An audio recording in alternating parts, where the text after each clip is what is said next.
I hear frogs. Frogs are coming into play. All right. I think I might have it this time. I just got done filming and talking to you, and I was so I found another spot. You'll probably hear him coming in from time to time. Hello, my name's Lori Sunathirda, and it's good to see you again. Yep, you'll hear him like a train. Okay. Hi there, it's me, Lori Sunathirda. Welcome to my backyard in beautiful smack dab middle of Washington State. And I wanted to share with you a little bit about the 4 doors. This is a book by Richard Paul Evans, and I love his title. It's a guide to joy, freedom, and a meaningful life. When I saw that, I was like, who doesn't want that, right? And it's a small book. It's a beautiful book. It's a book I think I will memorize because I love it so much. I'm going to tell you a little bit. I'm on the door number 4 right now, but I want to go through and tell you the different doors that I've read so far. Just a brief. You're going to want to get this book. You're going to want to, study it. Don't just read a book, but actually put it into action. This one's one of those beautiful ones. The very first one is something that I've always believed, and I'm so grateful that he puts so much into his testimony of the belief that there's a reason for you to be here. There's a reason you were born.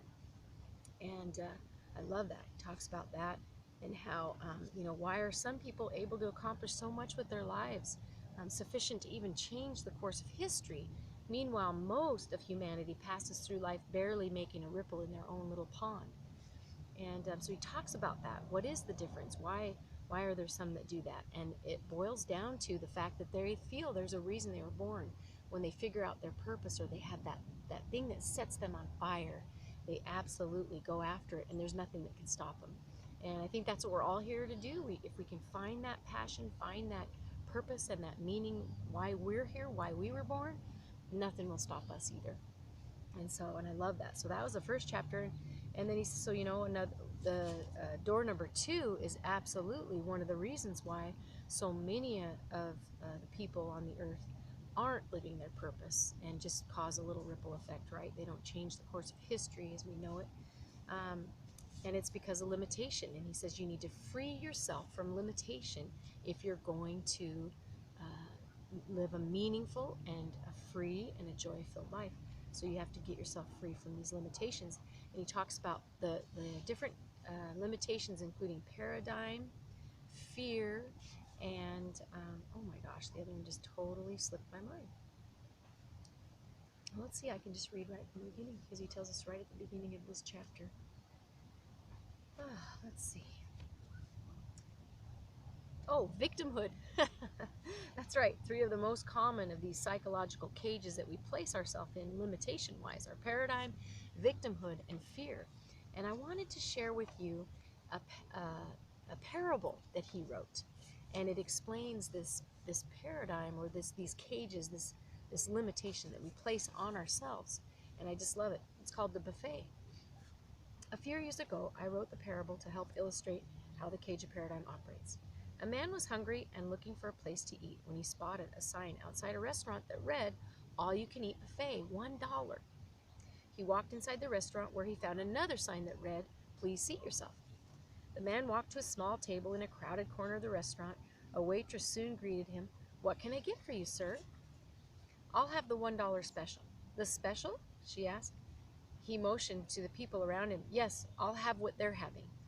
She handed him a plate. "Help yourself." There was a long line at the buffet table, and when he finally reached the food, he was unimpressed with what he found. The selection was meager, the food mediocre, and most of the bins were empty or appeared to be well picked over. No wonder it's only $1, he thought. He took what he thought he could stomach, then went back to his table, disenchanted and grumbling about the fare. After he finished his meal, he walked to the checkout counter, where the same waitress who had served him stood next to the cash register. Only as he pulled out his wallet did he notice a doorway leading to another room in the restaurant. This other room was larger and much less crowded than where he had dined. Even though there were fewer people inside, there were long tables laden with food, including many of his favorite dishes: shellfish and thick steaks, breads of all varieties, colorful and plump vegetables and large platters of cakes, truffles, and desserts of all kinds. A chef stood at one end of the room slicing great slabs of roast beef. The man asked the waitress, "How much is that buffet?" $1, she replied. "It costs the same as the buffet out here?" She nodded. "Everything in the restaurant's the same price." "Why didn't you tell me about that room?" She looked at him a little perplexed, with a perplexed expression, and she said, "Well, you said you wanted what everyone else was having." So this is precisely how most people live their lives. It's why they wear what they wear, drive what they drive, and live where they live. A change in the paradigm is uncomfortable precisely because it is a change. Change requires that we confront mystery, and a lot of humans only like mystery when it's a movie or book, right? It's only in the mystery do we find the excitement and awe of discovery. Only in mystery can we truly experience life. Even love itself is a foray. Is that the right word? Yeah, foray into mystery. As you contemplate your life, always remember that there is another room in the restaurant reserved for those not afraid to try something different. In the end, opening ourselves up to the unknown is less painful than resigning ourselves to the spiritual death of the crab pot. And I don't know if you're familiar with the crab pot, but he talked about that in the book too. And I learned this when I was younger because I lived in Dungeness. And so we had crabs and oysters, and it was true. As you put them in the pot to boil them, and one tries to get out, they all pull them back in, and there's no way they can get out. And I mean, they are fierce. They'll pull off arms if that's what it takes. It's pretty amazing. And so we live in a world that's similar to that. And as we step out of our paradigm, we get out of our cages of victimhood and fear, and we take that leap, we go into the mysterious unknown. People around us say, "Oh my goodness, what," and it reflects back on them what they're not doing. And they want to keep us in the herd, I've heard, is another part of that. They want to keep us as part of the herd. And I'll tell you that story another time. But for now, I will say good evening to you. I wish you the very best. Come visit me at my fan page at Majestic Mastery International. Make comments there, ask questions. If there's anything that you want to know about, I may not have the answer, but I'll sure find someone who has it, because I like to do that.